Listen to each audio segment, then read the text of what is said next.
Saudara-saudari terkasih, saya Romo Sirilus Ndora bertugas di Paroki Santo Martinus Balai Berkuak Uskupan Ketapang. Renungan hari Minggu Paskah kelima ini diambil dari Injil Yohanes bab 15 ayat 1 sampai dengan 18. Saudara-saudariku terkasih dalam Kristus Yesus, Injil hari ini berbicara tentang Yesus yang menjadi pokok anggur yang benar dan Bapa kula pengusahanya.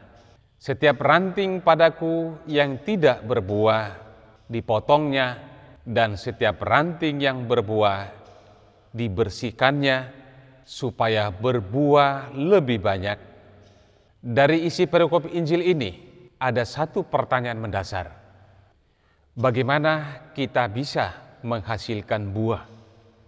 Paus Fransiskus dalam seruan apostolik Gaudete ex exsultate mengatakan, masih ada beberapa umat Kristiani bersikeras mengambil jalan pembenaran oleh usaha diri sendiri, jalan pemujaan kehendak manusia serta kemampuan dirinya. Banyak ilmu pengetahuan, pelatihan yang menawarkan pengembangan diri optimal untuk mengatasi segala persoalan dan mencapai keberhasilan, kesejahteraan, dan kebahagiaan hidup. Bahwa keberhasilan dan kebahagiaan sepenuhnya tergantung sejauh mana kita mengembangkan diri. Namun, pada kenyataannya kita seringkali berhadapan dengan misteri-misteri kehidupan dan iman yang tidak kita temukan jawabannya. Bapa Suci justru mengingatkan kita semua, ketika seseorang memiliki jawaban atas setiap pertanyaan-pertanyaan hidup, hal itu merupakan suatu tanda bahwa mereka tidak berada pada langkah yang benar dalam beriman. Saudara-saudaraku terkasih dalam Kristus, pada akhirnya yang harus menjadi satu-satunya sandaran hidup kita adalah Yesus. Kita perlu menjadi bagian dari pokok hidup kita, yaitu Yesus.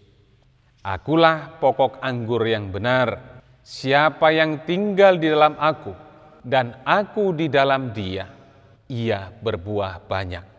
Sebab di luar aku kamu tidak bisa berbuat apa-apa.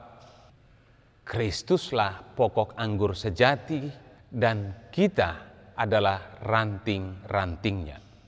Jika kita mau terus menjadi satu dengan pokok hidup kita, maka hidup kita akan berbuah lebat. Jika tidak berbuah, maka kita perlu membersihkan diri dan mau untuk dibersihkan. Konkretnya, hidup berbuah itu seperti hidup Santo Paulus. Sebelumnya disebut Saulus karena menjadi musuh para pengikut Yesus, dan akhirnya ia tinggal dalam pokok anggur dan Saulus mengalami kasih Yesus.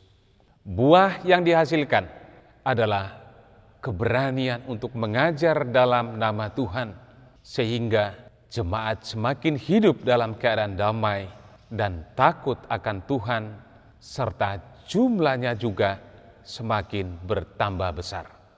Saudara-saudariku terkasih, marilah kita meneladani sikap Santo Paulus yang mengedepankan Yesus sebagai satu-satunya pokok anggur yang benar dan berani untuk menjadi bagian dalam pokok hidup Yesus itu sendiri.